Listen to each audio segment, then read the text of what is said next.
Welcome back. The next question. Thuli has drawn a timetable to manage her time on Saturday. She wakes up at 6 o'clock and she sleeps at 21 hours. Use the chart to answer the questions. Determine the total number of hours Thuli uses to plan. The total number of hours that she uses on her plan.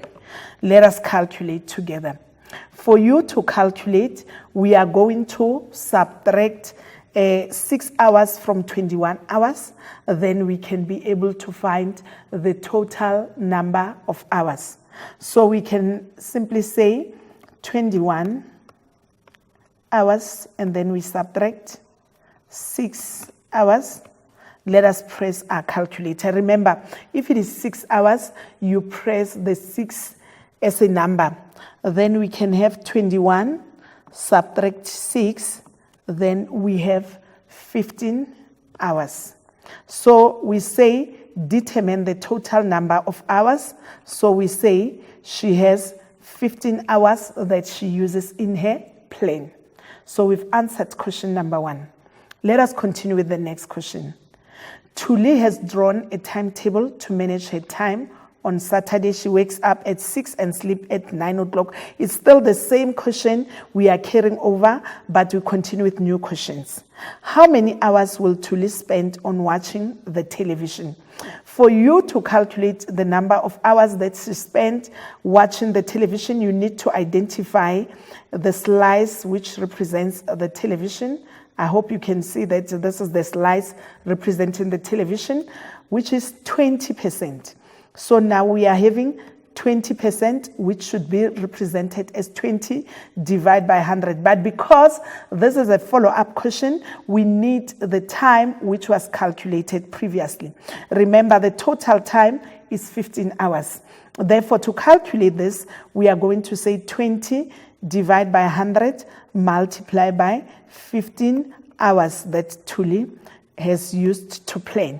Therefore, let us press our calculator together.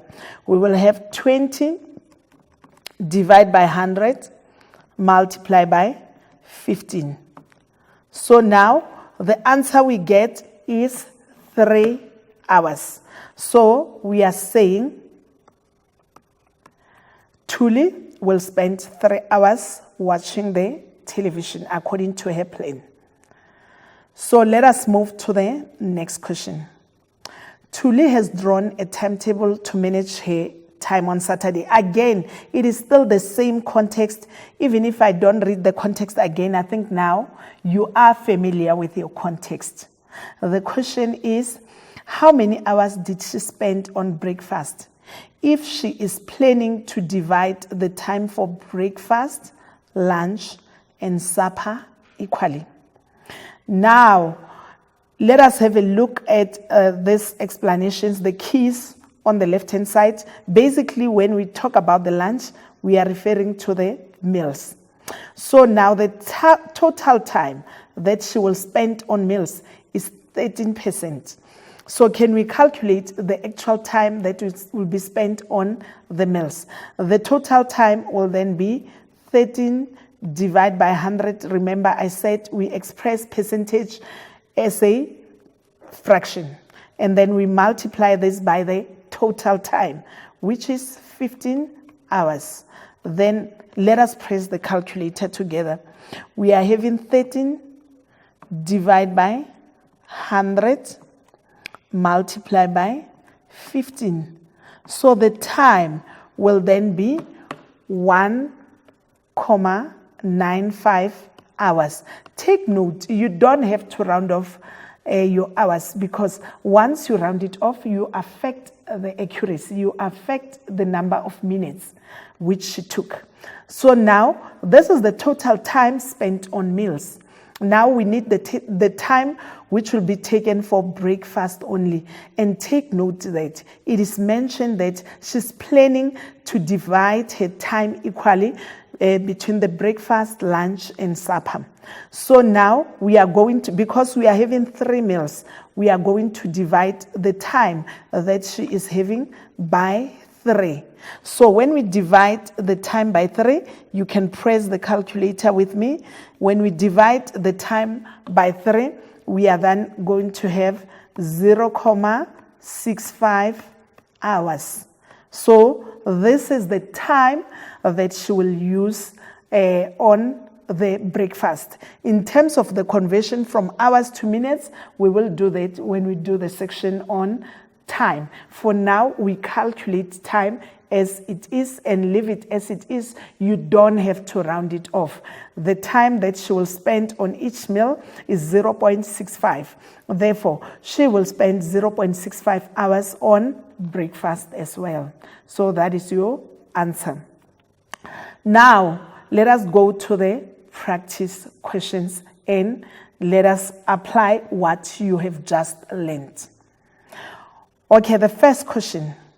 Ndi went to buy eggs at the egg depot, traveling from home, and went to her sister to share the eggs with her before returning home. Identify the independent variable. Remember, the graph is telling a story. So before you can even answer the question, you must be able to look at the graph and see what is happening. Because this person is moving, you can see that she was moving from the first point up to here. And what was happening? She's traveling to the egg depot. So we can say from this point to this one is when she was traveling to the depot. That is the first thing.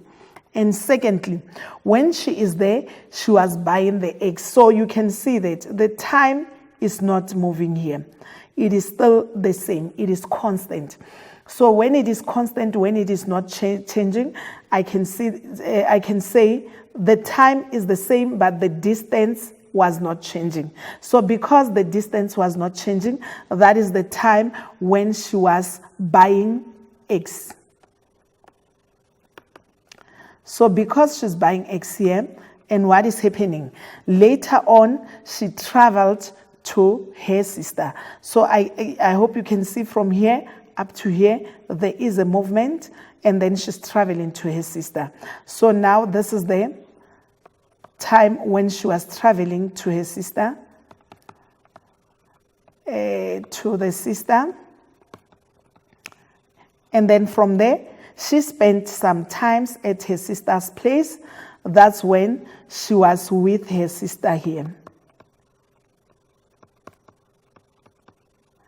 And then from there, she went home.